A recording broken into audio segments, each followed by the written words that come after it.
আসসালামু আলাইকুম। সবাই কেমন আছেন? আলহামদুলিল্লাহ আমি ভালো আছি। তো আজকে আবার চলে আসলাম আপনাদের মাঝে আরেকটি রান্নার রেসিপি নিয়ে। আজকে আমি রান্না করব ফুলকপি আলু দিয়ে তেলাপিয়া মাছের তেল ঝাল। তো রান্নাটা শুরু থেকে শেষ পর্যন্ত দেখতে থাকুন। প্রথমে আমি ফুলকপিগুলো সুন্দর করে কেটে রেখেছি। এগুলো এখন আমি হালকা ভাপিয়ে নিব, কারণ ফুলকপি ভাপিয়ে না নিলে কেমন একটা গন্ধ লাগে। এ তো আমার ফুলকপিটা ভাপিয়ে নেওয়া হয়ে গেছে, এখন আমি নামিয়ে নেব। এদিকে আমি মাছগুলা হলুদ মরিচ লবণ দিয়ে মাখিয়ে রেখেছিলাম, এখন আমি এগুলা ভেজে নিব।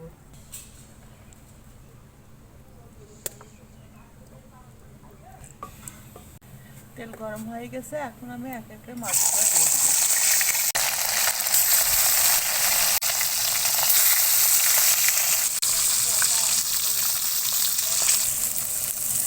এই তো আমার সব মাছগুলা ভাজা হয়ে গেছে, এখন আমি তুলে নিব। এখন এই তেলের মধ্যে আরেকটু তেল দিয়ে পেঁয়াজগুলো হালকা ভেজে নিব।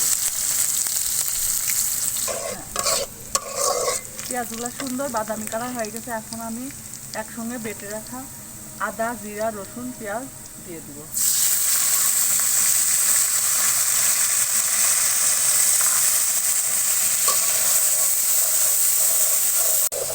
মশলাগুলা একটু কষানো হয়ে গেছে, এখন আমি একে একে গুঁড়া মশলাগুলো দিয়ে দিব। প্রথমে 2 চামচ মরিচের গুঁড়া, 1 চামচ ধনিয়ার গুঁড়া, 1 চামচ হলুদের গুঁড়া, পরিমাণ মতো লবণ, হালকা একটু পানি দিয়ে এখন আমি মশলাগুলো সুন্দর করে কষিয়ে নেব।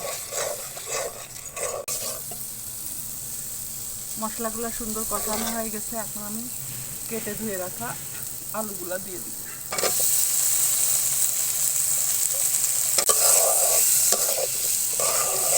আলুগুলা হালকা কষানো হয়ে গেছে, এখন আমি ভাপিয়ে রাখা ফুলকপিগুলা দিয়ে দিব।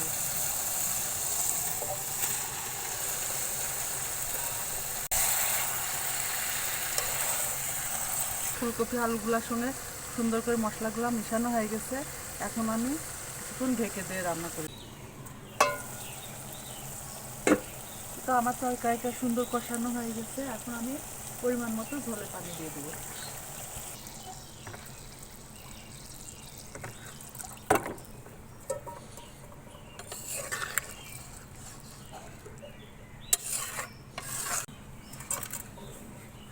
আর এর সাথে মাছগুলাও দিয়ে দিব।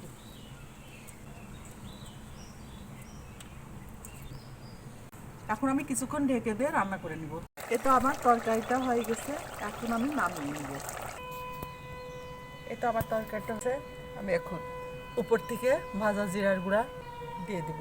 এই তরকারিটা তো ধনিয়া পাতা দিলে অনেক সুন্দর হয়, কিন্তু আমার বাসায় আমার ছোট ছেলে তো ধনিয়া পাতা খেতেই চায় না, এই জন্য আমি ধনিয়া পাতা দেই না। তো আপনারা চাইলে বাসায় এটা ধনিয়া পাতা দিয়ে রান্না করবেন, অনেক মজাদার হবে।